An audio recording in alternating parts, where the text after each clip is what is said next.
It won Enduro World Championships, it kickstarted KTM's Dakar domination, it empowered people to travel around the world. It gave amateurs a chance to tackle rally racing and street hooligans a weapon to carve the canyons.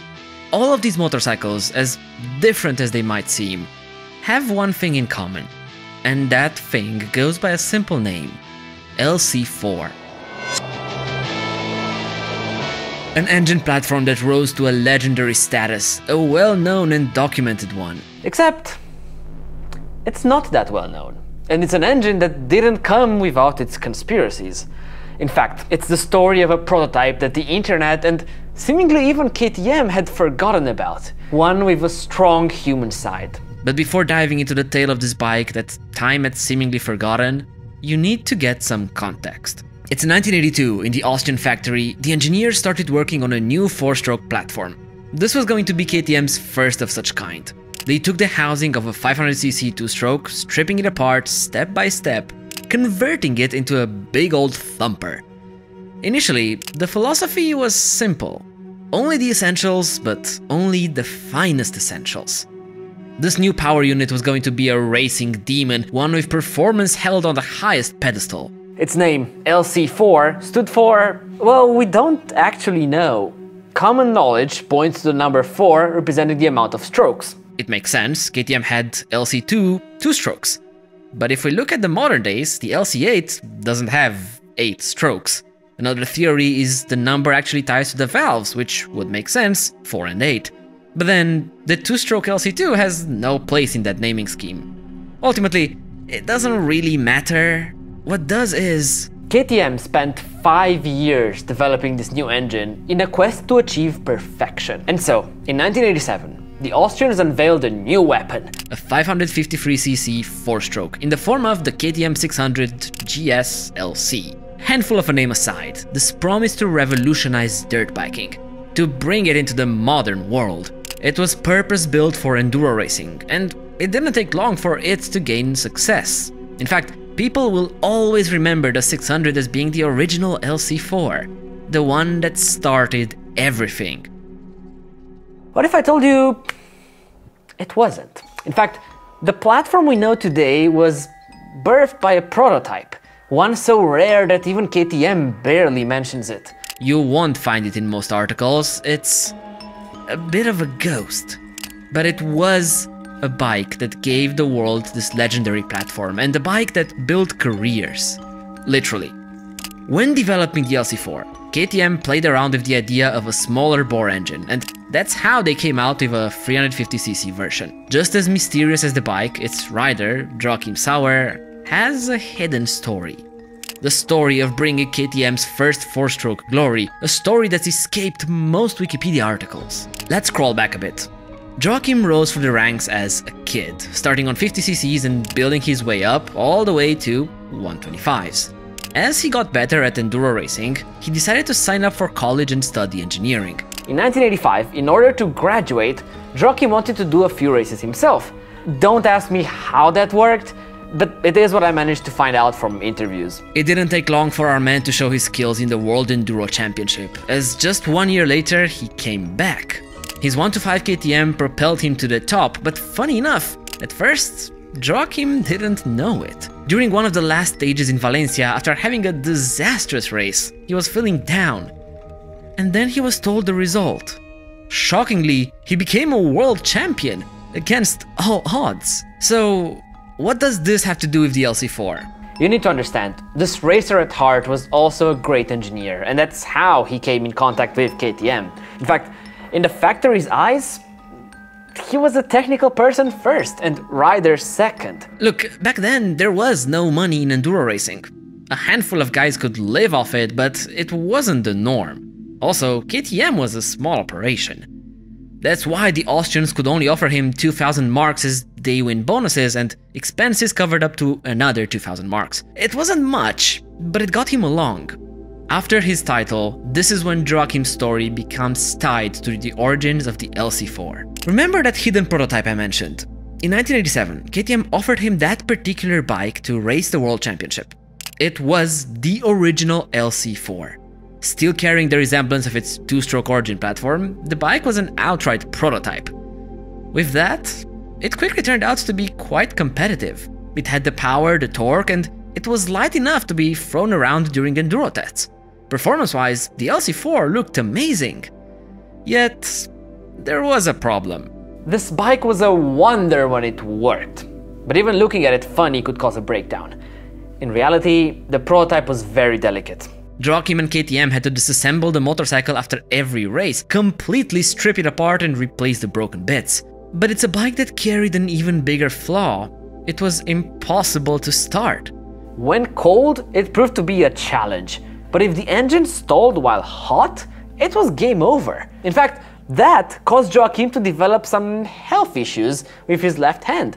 You see, our rider had to always cover the clutch with his fingers. That bike was not allowed to stall. This made him develop severe arm pump and ultimately made riding that prototype KTM a real challenge at times. And this was not KTM's only problem back then. You see, for '87, the World Enduro Championship had started mandating the tire choices. Michelin had nailed its tread pattern, but KTM had a deal with Metzeler. And those tires were so much worse that any hope of winning would be futile. The factory didn't have time to redesign its tread, so Joachim had to think creatively.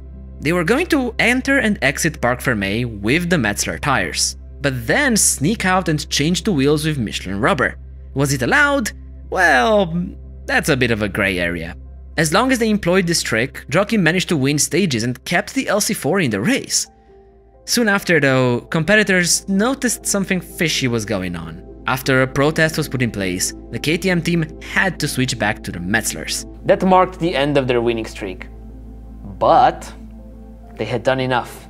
As the '87 season came to an end, Joachim had done enough. For the second time in a row on a completely bespoke LC4 platform, one unlike any other of its time, he had won the World Enduro Championship. This is the real story of the LC4. A story of ingenuity, of passionate people giving their best. And a story that didn't stop here. Neither did Joachim's. After their racing success, our rider went to KTM and asked for a full-time job. He wanted to become a test rider and engineer, but the CEO at the time saw his technical skills as being more valuable than the racing ones. They offered him a role in supervising engine development in order to make sure those units were going to pass the upcoming emission laws. This was not what Joachim had in mind, and right before going on vacation, he stopped by KTM's headquarters for one last time. His girlfriend waited outside, but when he returned, Joachim took the job. That also meant he had to move out from Germany, which made him separate from his girlfriend at the time. Indeed, he left his relationship for a job with the company that helped him become a world champion. It's a bittersweet story. Later in an interview, Joachim said he didn't regret it. And ultimately, even in the 2020s, this unknown figure still operated as off-road product manager for KTM. A story that spans for over 30 years. Now, KTM never released their prototype 350 to the public. I'm not sure why, as the information on this ghost bike is already really sparse. But in '87, they did release the aforementioned 600 LC4. This was the first commercial effort to wear the LC4 badge. On one hand, the motorcycle was filled to the brim with innovations. 4 strokes aside, the Austrians added disc brakes front and rear and the standout WP suspension setup. They had to add an oil pump to the engine, but the development went far beyond it. Engineers were afraid that pistons of the time would succumb to the stress, so they patented their own design. If you look at reviews of the time, people saw innovation in this, the potential. It was state-of-the-art, but an art piece with just as many flaws as feats. Remember Joachim's starting issues? Those were never fixed and carried on to this 550cc unit. KTM had to make sure their engine would pass emissions, and so the entire system became more complex. What was left was a maze of wiring looms and leftover unused frame brackets from the prototyping phases. Ultimately, this made the Austrian motorcycle weigh in 5 kilos more than a comparable Honda XR600R. On paper, that wasn't good. But actually, at the time, this Honda was the closest rival you could get. Sure, the KTM was bulkier, but it was a modern machine, with modern technology and street-legal approvals. But then its suspension setup was miles ahead of the Japanese.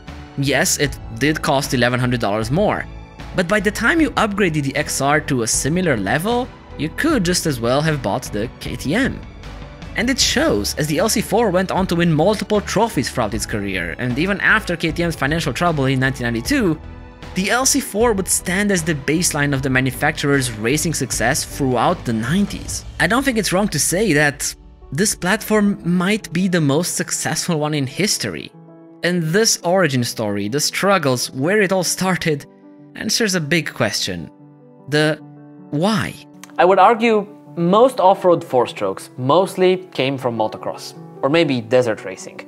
Places where explosive power was needed, but also size regulations could come into play.